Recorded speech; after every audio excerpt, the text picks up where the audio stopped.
Speeding. Speeding. Speeding. 5, 4, 3, 2, 1. The world is changing faster than ever.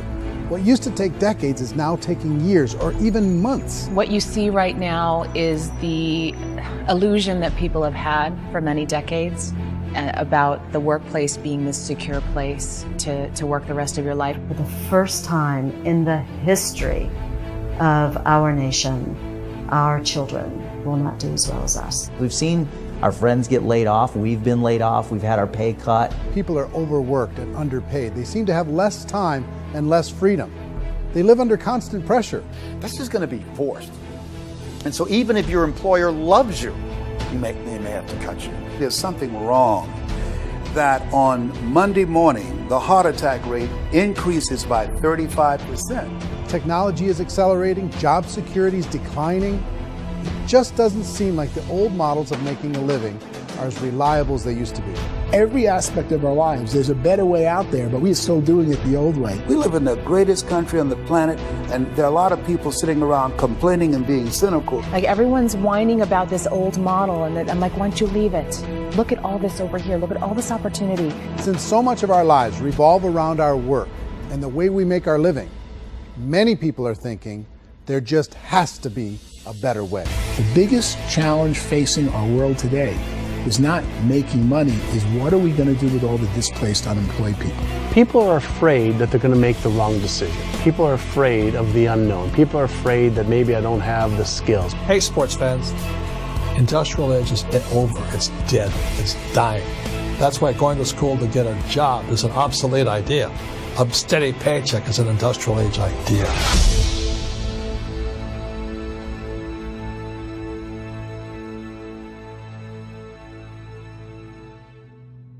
It's the search for answers that has brought us here together today. My name is Eric Worre, and for almost 30 years I've been an entrepreneur, struggling at times, but ultimately succeeding.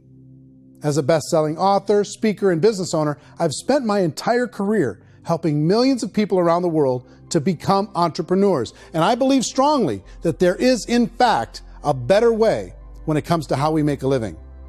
The career landscape has changed dramatically, and many are still working in a model that is completely out of date. What worked for previous generations isn't working as well for people today. In this film, we're going to explore 3 important questions. First, what's really going on in our working world today? Second, in this new economy, is it better to become an entrepreneur, or is it safer to work for someone else?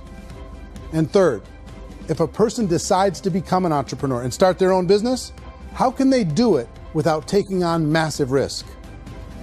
To help in this journey, I've brought together some of the greatest experts and thought leaders in the field of entrepreneurship to share the real facts with you.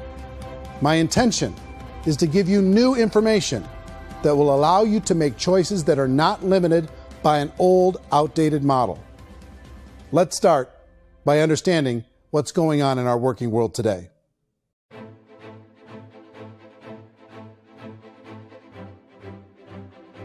Let's look at unemployment. 30-40% of the people are honestly not working, but would be working.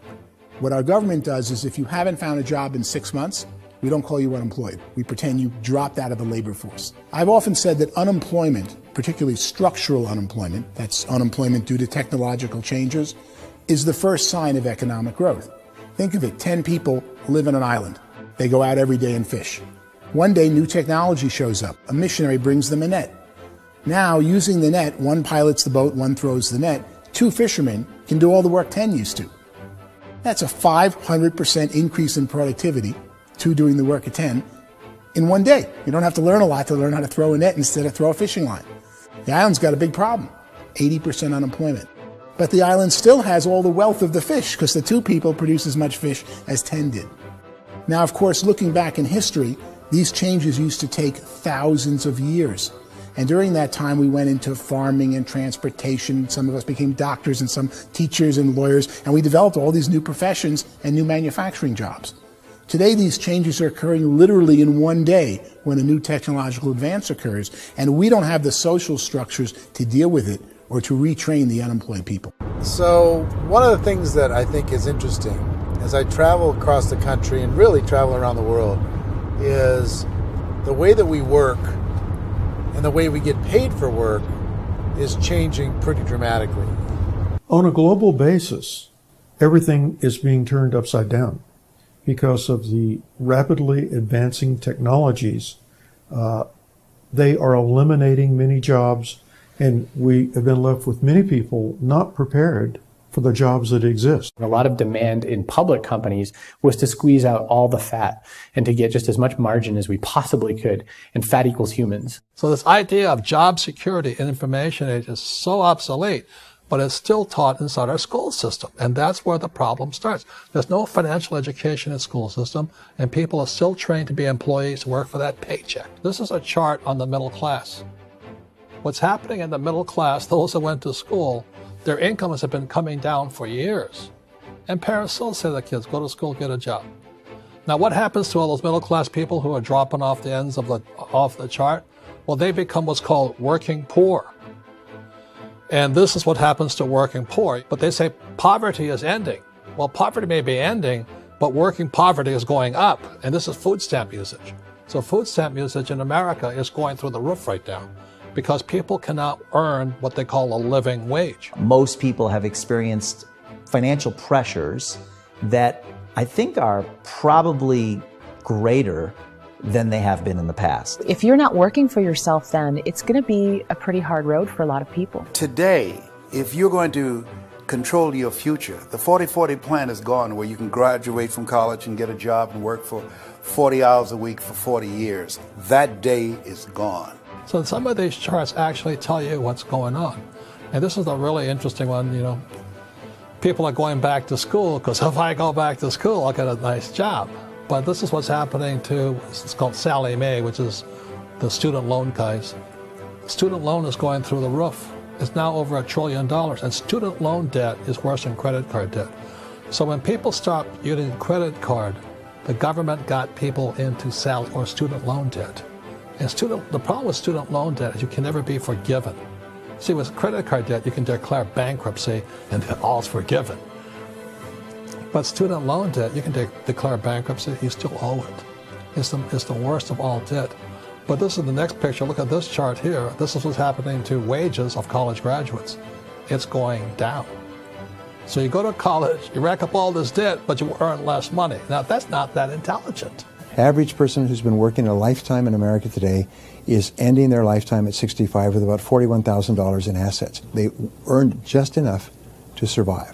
I think in the United States we have something like 17 trillion in debt. That's just the federal government debt. We got another 2 in municipal and in other, let's call it almost 20 trillion government. We've got 40 trillion in private debt. That comes up to close to 60 trillion. When you then add something we never had before, what you were talking about, when we look at the unfunded portion of Social Security and primarily Medicare, Medicaid, that at the most conservative estimates from outside firms, Kleiner Perkins, 67 trillion and growing. That's more than all our other debt. There's less conservative estimates that say it's 84 trillion or higher. I added up conservatively $127 trillion in total debt. Debt is a financial drug. When you take it to excess, it's like taking a drug. Yeah, it makes you feel better, it enhances your performance, but at a huge cost, eventually it kills you. And so that's what happens. We keep doing more and more debt, and you get less and less results, just like a drug, until the debt gets so high that it crushes the whole system. That's where we're at, 8.2 times GDP. You know who I feel sorry for? I feel sorry for the person who dreads going to work, who is sick to their stomach on Monday morning, who hates their alarm clock, who gets a little glimmer of hope on a Wednesday because it's hump day and says, thank God it's Friday. And they live for those 2 days a week where they get to be themselves and they don't have to be around people they don't like, and they don't have to play the political game in the office, and they don't have to live this half life. The person that works 50 weeks a year just to be able to have the 2 weeks for vacation. And you know what happens to most of them nowadays? They don't have a vacation. They have a staycation. They have time off of work, but they don't get to go where they want to go because they're overextended. They've got all this debt. They got all this situation. They hate their alarm clock. They can't sleep until they're done. They have to spend most of their life in traffic. I feel sorry for that group of people because there's a better way. They just don't know it. I see this really interesting attempt at rugged individuality in a 6x8 rectangle. And I feel like you're all the same, except for the little push pins of the pictures. There's different pictures. Yours is named Jenny and his is named Sujara, but it's the same people. And this is how they are, and they're just like the zombies, and there's no joy in there, there's no fun. There's always like the wacky woman who decorates her cubicle, and that's the most she can do there. You got to give her credits, right? The wacky cubicle woman. The basis for their life is worry. I'm worried, maybe I'll get fired. I'm worried maybe my company will go out of business. I'm worried I can't keep spinning the plates on paying the bills. I'm worried about how do I send my kids to college. I'm worried, what if the transmission of my car breaks? That's 2 or 3. I can't fix it. People live in a sea of worry, and it eats at them. Those signs that people held up during the Depression didn't say looking for gainful employment in a cubicle. It said looking for work. Work is what we're looking for. Job is just a unit of measurement. Work is what we're going after. It's time to look in the mirror and say, it's not the economy, it's my economy. It's my little world of where I am. I need to improve. I'm not going to wait for the economy to come back because, frankly, the economy is doing great in this country. So I'm here on Wall Street, the financial center of the universe, the financial capital of the world. This is where most people's money goes to at least be held for a time, right? With interest rates in banks being effectively zero, and many experts are predicting it's going to stay at zero for the next 10, 20, even 30 years, people feel like they don't have any choice but to put their future into equities, to put their future into the hands of other people on this stock market, and hope that the stock market goes up, hope that the stocks that their advisors pick or that they pick goes up. That's one way to go, I guess. It's my personal belief that if you put your future into the hands of yourself, in other words, you have earning power by yourself, I think you're a better investment than these guys. I think you controlling your future is a better option than handing over your retirement to these guys. The average household income in the United States is approximately $50,000 a year, what they call the middle class. To reach the top 25% of income earners, you need to earn at least $90,000 a year. To reach the top 10% would be a household income of $140,000, the top 5%, $190,000, and to be in the top 1%, you'd need a combined household income of at least $380,000 a year. So here's the question. What do you think would give you the best chance to move up and get to the top 10%, the top 5%, the top 1% or beyond? In my opinion, and in the opinion of many, many experts, the answer is to become an entrepreneur, to become your own boss. I think you have to be a business owner. I can't, the only time I ever say to someone it'd be great to be an employee is when they've already told me they've surrendered. I only tell people who are wounded spiritually that they should be an employee. And it's that feeling that you get when you pick up the backpack off the little Cub Scout and say, "Don't worry, little guy, we'll get you back to the camp." It is in no way a kindness when I tell someone they'd be a great employee. The other status symbol really increasingly is lifestyle. And people who can own their own business, maybe even work out of their house, that I tell you, people admire that. Like, gosh, I wish I could do that. The spirit of the entrepreneur is to be a risk taker and to be resourceful and unstoppable and to have a vision of yourself beyond where you are and not willing to settle for life as it is. Think about the great entrepreneurs. They're visionary. They have heart. They're willing to do today what others won't so they can do tomorrow what others can't. Personally, I don't think of the new economy, the old economy. I create my own economy. The entrepreneur's in control. I decide what the economy is going to be like. In the world of entrepreneurship, there are no limits. you can make as much as you want, depending on how much you want to work and how smart you are and how great a team you put together. There's no more lifetime rewarding business than being an entrepreneur. Why in America, where anyone could be anything, would people want to give up their freedom and become effectively a modern-day slave, told shut up and be here every morning at 7:30, leave at 5:30, and do what I tell you? If people decide to become an entrepreneur and work for themselves, they have some traditional options, but they're riskier than you might think. Any kind of a retail business, retail build-outs, is extremely expensive. Even just these small little yogurt stores where they're putting little yogurt machines and you get all the different flavors, you're spending $200,000, $300,000, $400,000 to open a yogurt shop. I would love to buy a Dunkin' Donuts, but it's $500,000 or so to start. I don't quite have that just-in-case money. Risking lose it all, and most guys do 2 or 3 times, and even big guys like Branson, because I'm such a fan of his, half his companies don't work. If you make $1 million, your problems are going to go. If you make $1 billion, your problems are really going to go.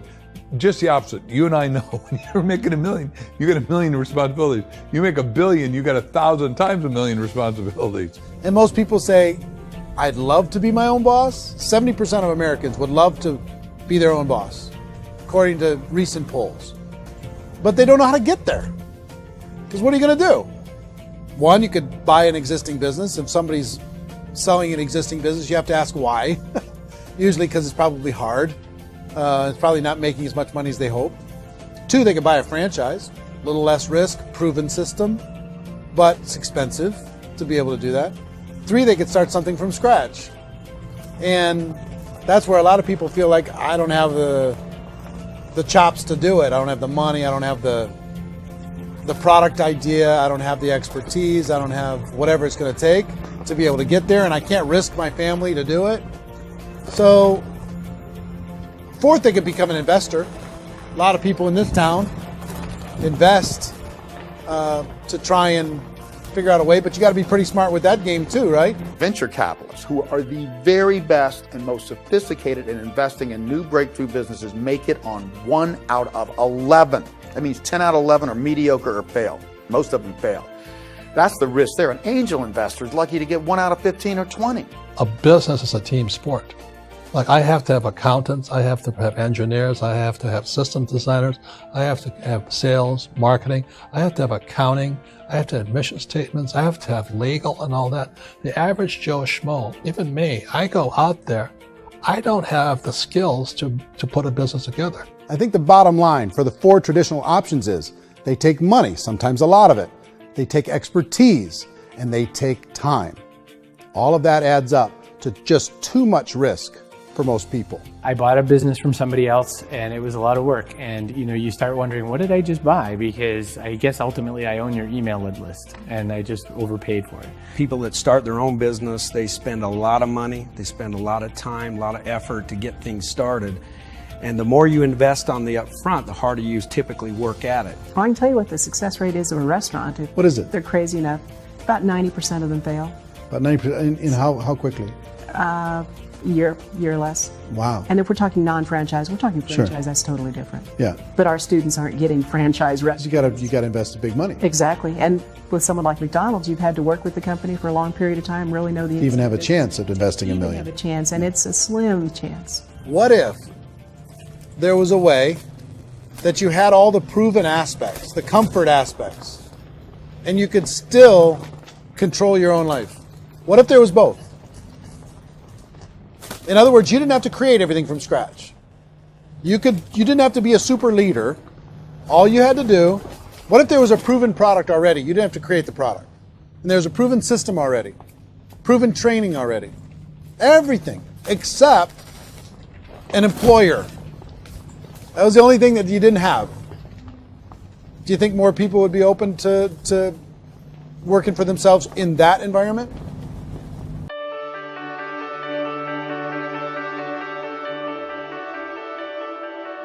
In our search for a better way to make a living, we've come to the conclusion that becoming an entrepreneur is actually safer than being an employee.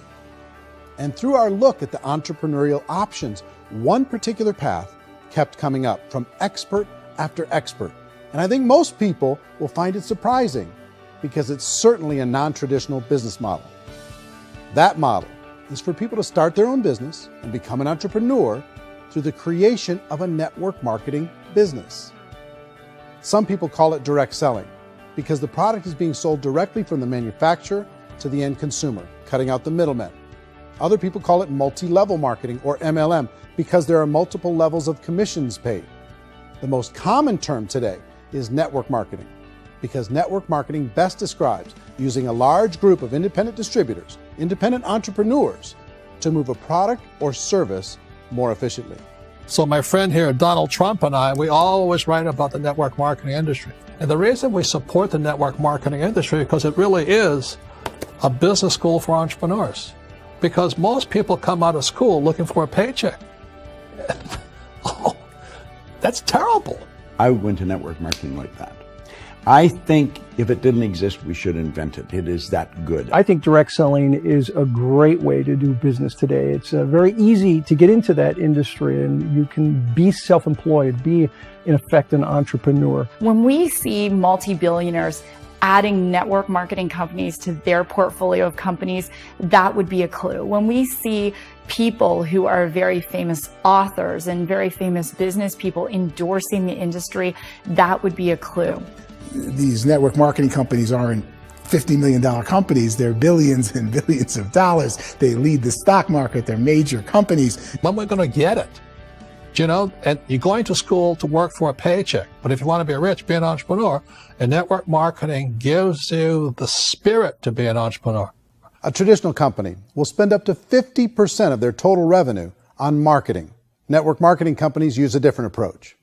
Instead of having all that extensive marketing expense, they utilize a network of independent distributors to do the marketing for them. Now, why do they do this? First, because word-of-mouth advertising is so much more effective today than traditional media advertising. Second, some products need to be explained or demonstrated, and an independent salesperson can do that more effectively than an ad campaign. Third, it's completely efficient. The company only pays for the marketing of their product if a sale happens and not before. Imagine if Amazon allowed you to become an independent distributor and paid out 40% of its revenue to that distributor group. All you had to do as a distributor was recommend a product, and if a person bought it on Amazon, Amazon would take care of all the logistics, and you'd get paid for bringing the customer. Now imagine you got paid for every purchase that customer made for the rest of their lives. Well, Amazon doesn't offer this option, but network marketing companies do. 85% of all buying decisions in our society are made as a result of word of mouth or reputation. We're recommending things to each other all the time. You know, who's your dentist? Who's your doctor? Who's your lawyer? What detergent, are you using? What legal system are you using? What product are you using? We're talking to each other about the things that we love anyway. When you go into a big box retailer, you're lucky if the clerk looks you in the eye, much less gives you any detailed or accurate information about what you're purchasing. So of course, this personal information, this education coming from a friend, a neighbor, a relative, or even a stranger, but one who has experience with the product is extraordinarily valuable. As a matter of fact, network marketing can educate consumers probably better than any other form of marketing. It certainly can do better than advertising, because advertising usually has a certain hype to it, and you can only get limited information. So, network marketing trumps advertising. If you were a typical sales company and you wanted to sell $1 million a month worth of product, you might go find 100 superstar salespeople. The quota would be $10,000 a month. So network marketing as a distribution system just flips the numbers. So we use 10,000 happy, raving fans of a particular product, and we don't concern ourselves so much with how much product each one of them individually sells. If they sell just $100 or $200 a month, and there's 10,000 of them, you're selling $1 million to $2 million a month worth of product. And that's the best way I can explain how network marketing works. This is the marketing arm of the company. There's not money being wasted on bricks and mortar. There's not money being wasted on inventory that's sitting stagnant somewhere. There's not of employees standing around that don't have customers. These are people that are going to connect with customers. These companies allow people to become independent distributors for extremely low cost and with no minimum time or sales quota. Essentially, they own their own business and can provide as much or as little sales as they choose.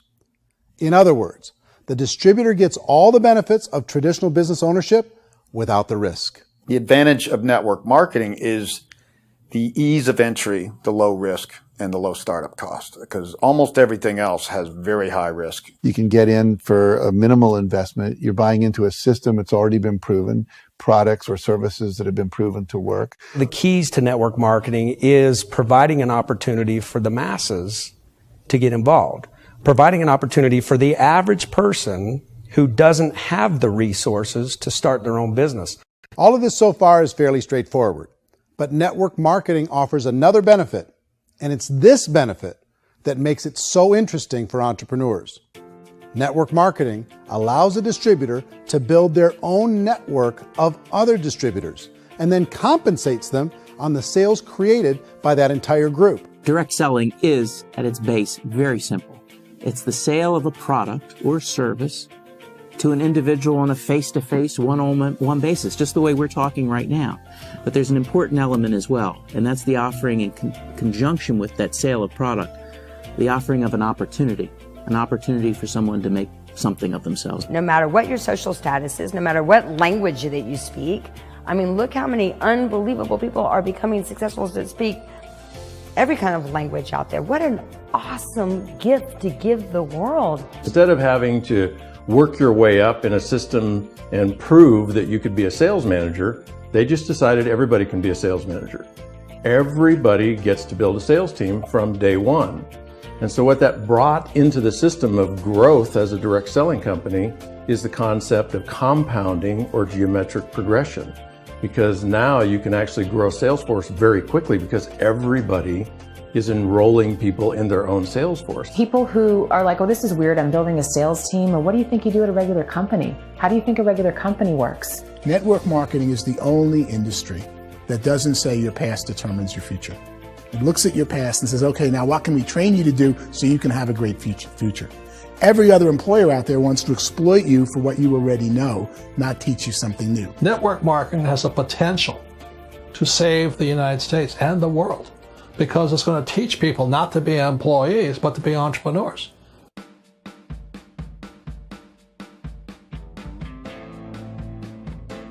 According to the Direct Selling Association, if you add up all the network marketing companies around the world, they combine to do over $178 billion a year in retail sales. To give you an idea of how big that really is, the NFL, the National Football League, does approximately $9 billion a year.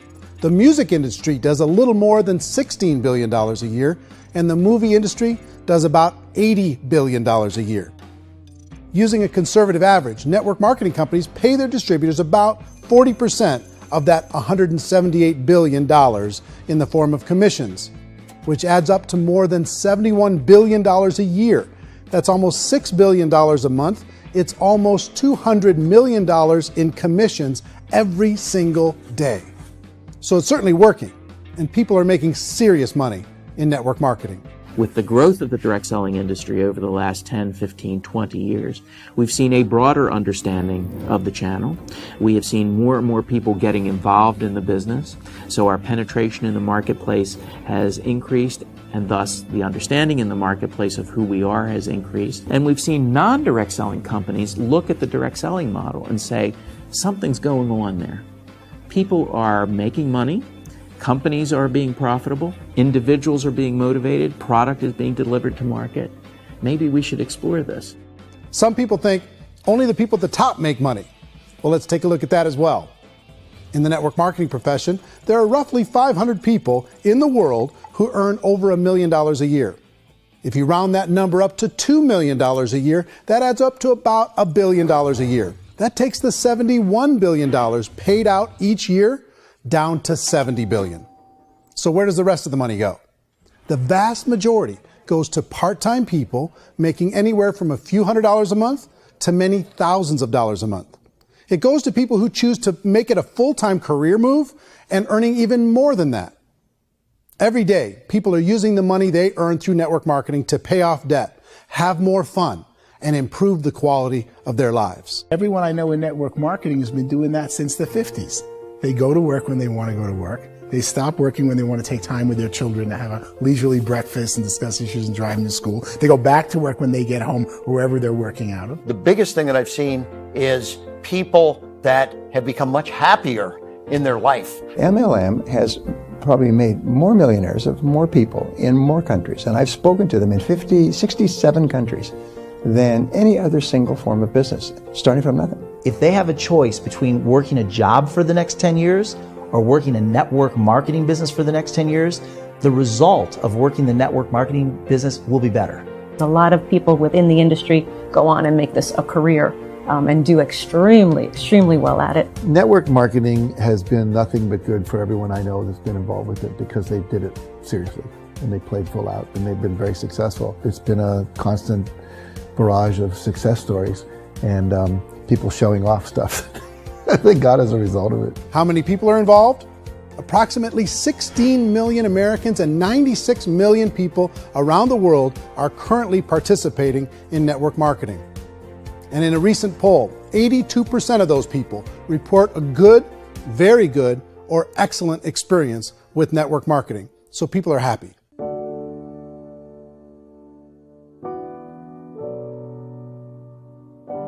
So I've taken a look at the network marketing profession and really tried to understand why so many people are confused as to the validity of this as a business. One is this pyramid shape. People get really messed up with this pyramid. Oh, it's one of those pyramid things. So I just think there are a lot of haters out there who really don't understand the industry and say, oh, it's a get-rich-quick scheme. It's a pyramid. Well, corporate America is a pyramid scheme. You know what I mean? It goes like this. You have thousands of MBAs, let's say working for Ford or General Motors or Coca-Cola. If all these MBAs are all trying to get to here, that's a pyramid. Only one guy's going to make it. Every 10 years, one's going to make it. Whereas you look at network marketing, it's like this. So you're here, and your job is to develop other CEOs coming up behind you. So it's an inverse pyramid. In network marketing, it's a very simple concept. If you sell product, you get paid. It is paid based on production. There is no first mover's advantage. There is no investment component where the more somebody spends, the more they're entitled to make. So the two are polar opposites of each other. It doesn't matter what shape the company is or the compensation plan is shaped, whether it's a circle or a pyramid or a triangle or a trapezoid, it doesn't matter. If compensation is coming primarily from recruitment, then you got a problem. On the other hand, if an operation is basing their compensation to participants on the basis of sales, even when those sales are generated by people you've recruited, well, then you're a perfectly legitimate enterprise. That's the legal test, it's the practical test. Another issue that's been true in the past that is no longer true now is people used to be in network marketing loaded up with products that they couldn't sell and they ended up a loser. They ended up with a bunch of product in their garage. They ended up with a bunch of products sitting in their kitchen shelves or whatever. And they thought they could sell it and then they weren't willing to or able to sell it. And they ended up with a bunch of stuff and they were bitter about it. There was this thing called front loading where you had to buy if you bought $25,000 worth of product, you got better commissions and all this. Today, it's almost all done by computer. It's direct mail, comes from a warehouse somewhere else. You don't have to have all this inventory. You don't have to stock up. It's a paperless world now. Most of it's done online. You have a back office. It really works. And the technology has changed everything. Third issue is people start talking about 99% of people in network marketing don't make any money. Well, we've talked about that over the course of this journey together. Almost $200 million a day is being paid out to network marketing distributors around the world. The naysayers, the people who say that it doesn't work, are usually the ones who just don't know how to make it work for themselves. And so they're giving you an opinion, and I tell people, don't confuse people's opinions with expertise, because opinions are free. And don't confuse sincerity with the truth, because people could be sincerely wrong. But here's the reality inside of network marketing. The vast majority of people that get involved in network marketing just become customers, and they get involved to be able to purchase product at a lower price. If you take Costco as an example, if a person goes into Costco and gets a membership to Costco so they can get a lower price on the product, we don't call that person a loser because they have a bunch of product that they walked out with with a smile on their face. Yet when some people want to take a look at network marketing, they say, well, those people, they're just using the product and they aren't earning an income, so they must be a loser. They're not a loser, they're a happy customer. That's the vast majority of people that are involved in network marketing. Now, a smaller percentage of those people decide to go build a business. They earn $300 a month, $500 a month, $1,000, $2,000. That's the bulk of earnings in network marketing. And then there's the few that really decide to take it serious, really decide to build a large network, really work to make that network very, very productive. And those people make huge amounts of money and there's no cap. What I do as an outside economist, just somebody looking at this industry like any other industry I speak in and say, look, what's the realities of this? 1% do incredibly well. 10% generate some additional income at pretty low risk and effort. That's not, and 90% of people roughly end up customers. One thing that I think is real when it comes to people's perceptions about network marketing is people put this, and distributors, I think, involved in network marketing have some responsibility for this. They have sometimes unrealistic claims about the product or about the income. Most people who become distributors, they want the money, they want to be successful, but they don't have the skills. They don't know what to do. And when people don't know what to do and they're in a new business, they're scared. And when they're scared, they panic and desperation kind of sets in. So they think everyone they talk to has to get in. So if I talk to you and you say, well, no, I don't have time to do that, they're like, no, I need you. You have to do this or I won't be successful. So I start clawing on you. I start that desperation. So then I start making claims about the product, which are not appropriate, probably not even true. Or I start saying, let me show you how you can make all this money and you don't have to do anything, Eric.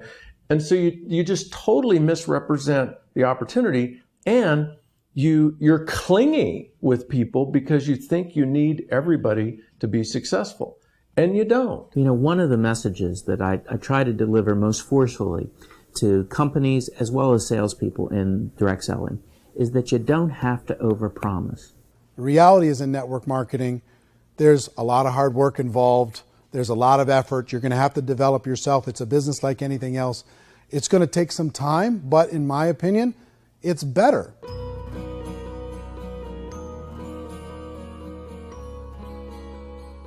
It's light years better for people starting today than it was even 5 years ago. I think it's more widely accepted now, and people understand it is a business. It is being an entrepreneur. It is being a business owner. Our belief system is based upon our evaluation of something.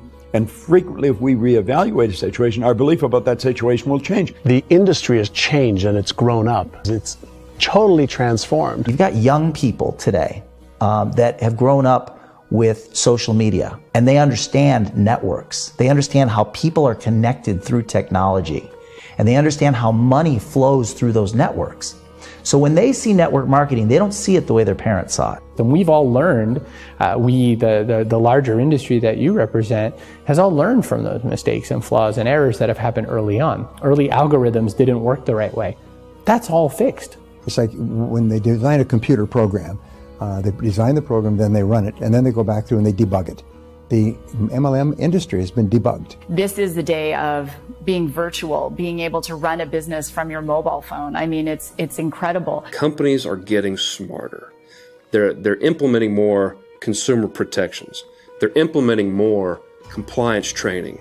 They're doing more with respect to product research. If you do get involved and you make purchases of inventory, even on a voluntary basis, if you decide that this business is not for you, you can leave and have that inventory repurchased by the company. There's no other business that offers that kind of protection on a voluntary, self-regulatory basis.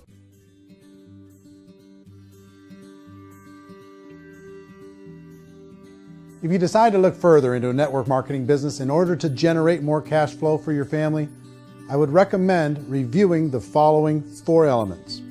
First is the product or service. And on the product or service, I would ask 5 important questions. 1, do you like it? Is it something you would feel comfortable sharing with others? 2, is there a recognized need in the marketplace? It's hard to create a need if one isn't naturally there. 3rd, does the product meet that need? Does it solve a legitimate problem for consumers? And 4th, is it priced to sell? Can it compete in the marketplace? And fifth, is it priced for profit? Is there enough margin for the company and the distributor to be able to generate income for the long term? If you can answer the questions on the product to your satisfaction, the next element to consider is the company itself. Is it well run? Do you believe in the founders or the management team? Do you feel they have what it takes to go all the way? See, it doesn't matter how good the product is if the management can't take care of the company. Good management can change with the times. They can handle adversity. They can make good decisions. Make sure you choose a company that can serve you for a long time. The third element to consider is the compensation plan. And with that, there are 3 important things to look at. First, a brand new person needs to be able to generate some money fairly quickly.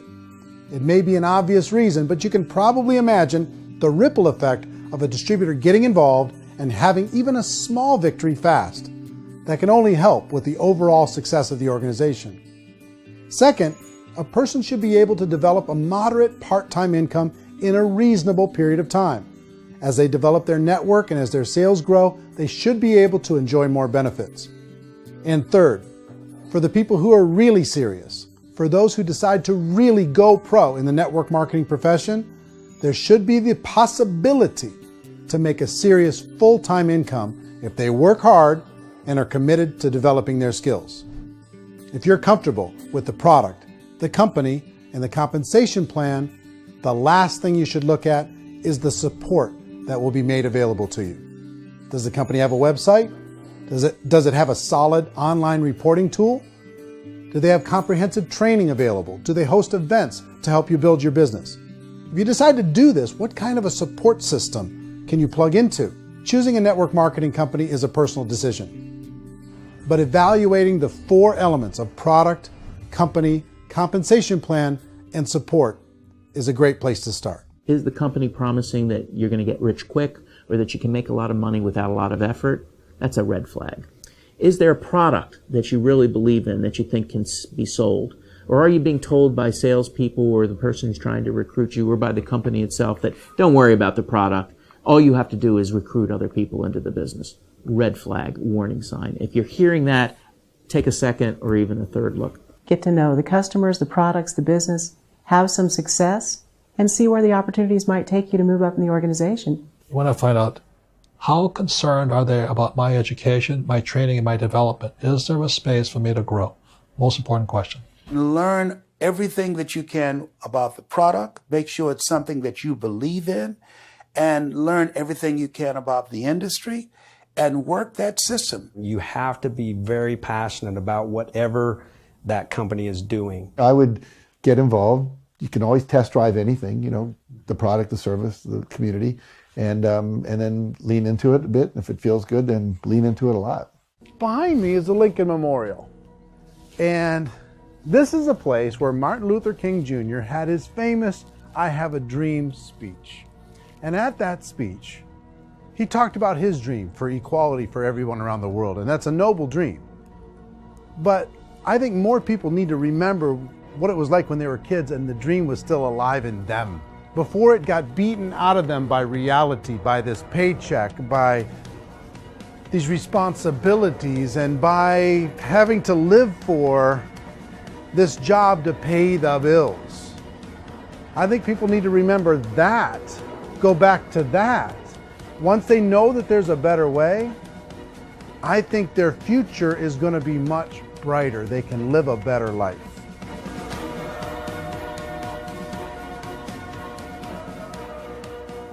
So if you're considering getting involved in a network marketing company, let me offer you just a few pieces of advice. First, network marketing isn't perfect. It's emotional, it's challenging. Like any entrepreneurial venture, it can have its up days and its down days. But if you have an entrepreneurial bone in your body, it's just better. Second, if you're going to do it, decide to be professional. Decide to go pro. It's better to do that than just be this amateur sticking your toe in the water.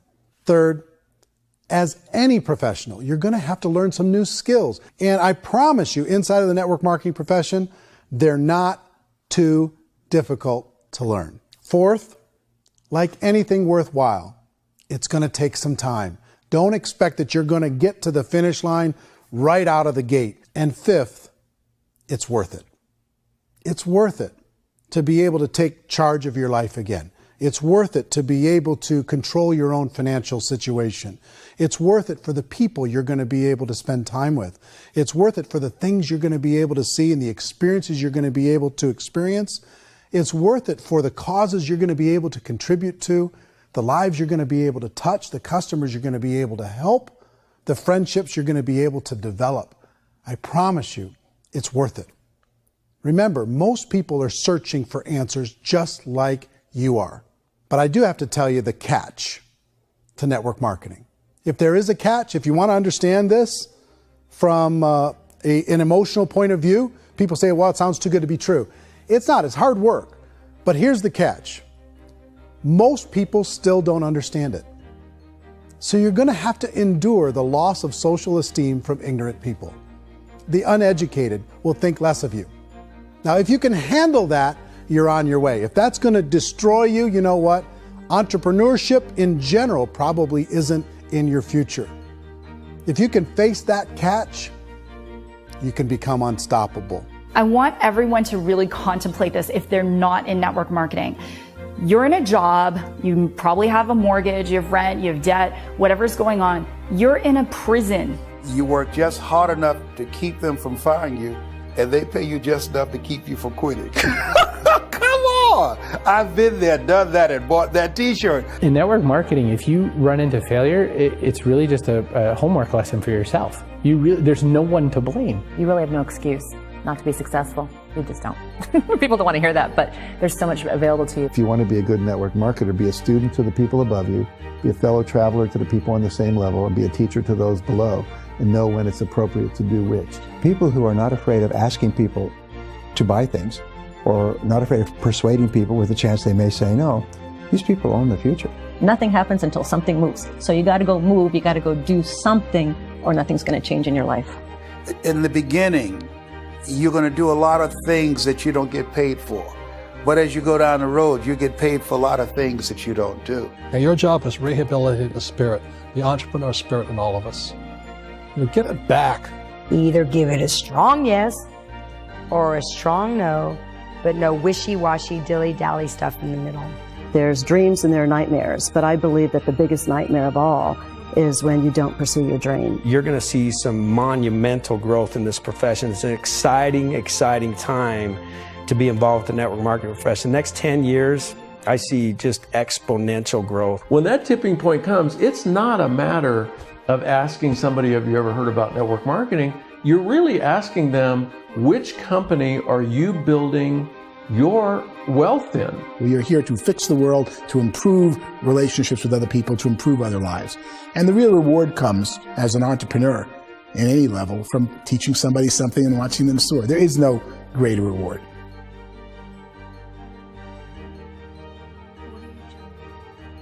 Life's too short to spend it living someone else's dream instead of your own. It's too short to spend it living at a fraction of your potential. Can being an entrepreneur be a challenge at times? Sure. But here's what you get in exchange. It can be yours. Something that you built, something that you created, something that you made happen. This balloon represents your dream. It represents entrepreneurship. My wish for all of you is that you would reach out and grab it. The choice is up to you.